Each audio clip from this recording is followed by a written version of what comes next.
Pourquoi l'Australie est-elle si étrangement vide? Pourquoi n'avons-nous pas encore découvert une si grande partie de l'océan? Notre planète est-elle une sphère parfaite? Et la Terre était-elle autrefois plus violette que verte? Tu ne connais sans doute pas les réponses à ces questions sur notre planète. Alors découvrons-les ensemble. L'Australie est vraiment immense. Pour comprendre à quel point, il faut savoir qu'elle est presque aussi grande que l'Europe entière. Mais avec seulement 26 millions d'habitants environ, l'Australie fait partie des pays ayant la plus faible densité de population. Elle ne pointe qu'au 55e rang mondial en termes de population, alors qu'elle possède la 6e plus grande superficie. Pourquoi une si grande partie du pays est-elle vide? Une hypothèse plausible serait la présence de ces animaux dangereux qui se cachent derrière chaque pierre. Mais il y a une autre raison pour expliquer cela.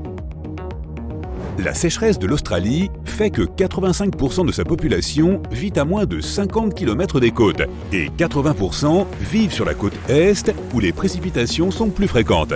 Toutefois, bien qu'il y ait clairement un manque de précipitations, seuls 20% de l'Australie constituent un désert invivable et seuls 40% sont considérés comme non habitables selon des critères humains. La consommation d'eau est plus élevée que les précipitations moyennes annuelles. Mais il existe une autre source d'eau ancienne cachée sous terre qui peut pourvoir aux besoins d'une population bien plus importante. Il s'agit de l'une des plus vastes ressources souterraines d'eau douce du monde, le Grand Bassin Artésien. Il couvre une superficie stupéfiante de 1,7 million de kilomètres carrés, soit 1/5 de la taille de l'Australie. Il contient suffisamment d'eau pour recouvrir la Terre d'une couche de 50 cm de profondeur. Ou bien, et c'est nettement plus utile, il pourrait fournir assez d'eau aux Australiens pendant les 1500 prochaines années. Seulement 6,5% de la surface de l'Australie a un sol adapté à l'agriculture, ce qui ne semble pas énorme. Mais au cas où tu l'aurais oublié, l'Australie est grande et ce petit pourcentage représente environ la taille de la France. Avec cette immense surface disponible pour les cultures, l'Australie a plus qu'assez de denrées pour nourrir sa population. Et 70% des produits agricoles sont exportés à l'étranger. Alors, avec beaucoup de terre, de nourriture et d'eau, pourquoi la population est-elle si peu nombreuse? La raison en est le processus de migration très lent. Au début, seuls les habitants du Royaume-Uni vivaient ici. Puis, ils ont ouvert leurs frontières aux autres Européens, mais les restrictions sont restées en place jusqu'en 1973. On pourrait penser que près de 200 ans seraient suffisants pour que beaucoup plus de gens immigrent. Mais l'Australie était tout simplement trop loin. Le risque de voyager sur une si longue distance et les coûts du voyage ont fait que les Européens ont préféré les options plus courtes et moins chères et ont migré ailleurs, comme au Canada ou aux États-Unis. Depuis 2000 ans, les gens ont compris que la Terre était ronde. Mais savais-tu que ce n'est pas une sphère parfaite? Du fait de la rotation inclinée de la Terre, notre planète change constamment de taille. Très lentement, bien sûr. Les pôles nord et sud sont étonnamment plats.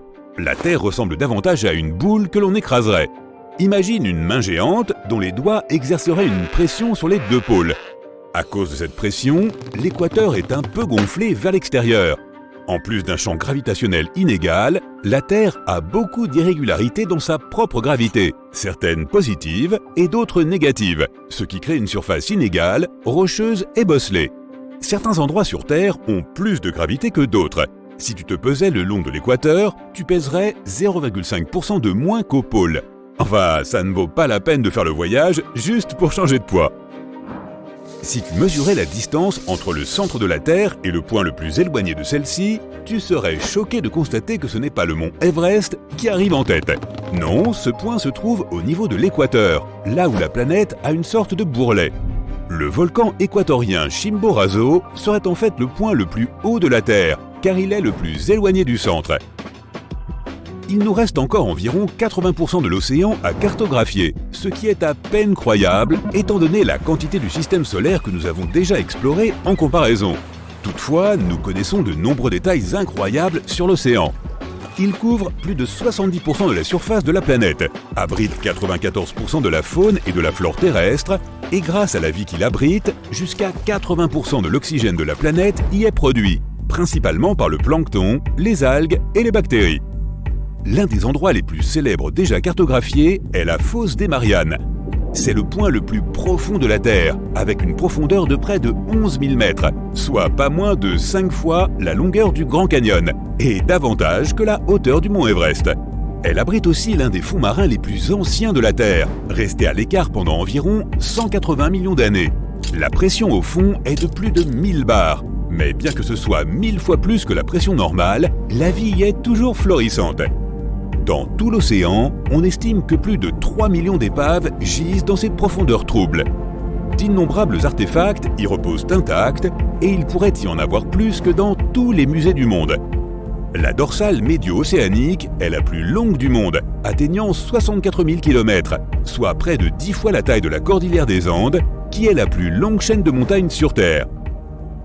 Le Soleil est à l'origine de la couleur bleutée de l'océan. Cette couleur ne provient pas de la réflexion du ciel, bien qu'ils soient tous les deux bleus pour la même raison. La surface de notre planète reçoit la lumière blanche du Soleil et elle absorbe plus fortement les lumières orange, rouge et jaune. Elle n'absorbe pas autant la lumière bleue, ce qui fait qu'elle y est réfléchie et parvient telle qu'elle jusqu'à nos yeux. Bien sûr, cela ne se produit qu'en fonction de la pureté de l'eau. Si l'eau est pleine de boue ou d'algues, elle disperse la lumière et efface le bleu naturel de l'eau. Il existe de nombreux facteurs qui déterminent les couleurs que nous voyons sur notre planète. Savais-tu que la Terre n'était pas verte autrefois? Elle était violette. La chlorophylle dans notre atmosphère absorbe principalement les longueurs d'onde bleues et rouges du Soleil et reflète les vertes pour donner l'aspect que nous associons aujourd'hui à notre planète. Il y a longtemps, un ancien microbe appelé rétinal dominait la Terre à la place de la chlorophylle. Il absorbait la lumière verte et réfléchissait la lumière rouge et violette. Ces microbes avaient une structure plus simple. Il était donc plus facile à produire dans l'environnement à faible teneur en oxygène de la Terre primitive. Ils ont donné à notre planète une teinte violacée au lieu du vert. Mais la chlorophylle est plus efficace et à mesure que la Terre se développait, elle a fini par prendre le dessus. Imagine qu'il y a des milliards d'années, des observateurs lointains pouvaient voir notre maison comme un petit point violet. Le plus grand arbre sur Terre est un séquoia géant nommé General Sherman. Il mesure plus de 85 mètres, atteignant presque la hauteur d'un immeuble de 26 étages. On pense qu'il a environ 2700 ans et sa circonférence est de 25 mètres. Son poids est stupéfiant, 1800 tonnes. C'est lourd, mais ce n'est même pas l'être vivant le plus lourd de la Terre. En Utah, un énorme bosquet d'arbres appelé Pando fonctionne comme une seule colonie d'arbres. L'énorme système de racines les relie tous ensemble avec jusqu'à 47 000 tiges. Il pèse près de 6 000 tonnes et a 80 000 ans. Cela en fait la plus ancienne chose vivante connue des humains. Maintenant, qu'en est-il de la plus grande surface d'un seul être? Au large des côtes de l'Australie occidentale, une algue atteint une taille impensable. L'algue ruban de Poséidon pousse depuis 4500 ans, en propageant des pousses-clones souterraines.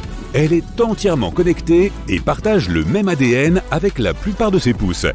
Elle couvre une superficie incroyable de 200 km², soit l'équivalent de 28 000 terrains de football ou la taille du Nebraska.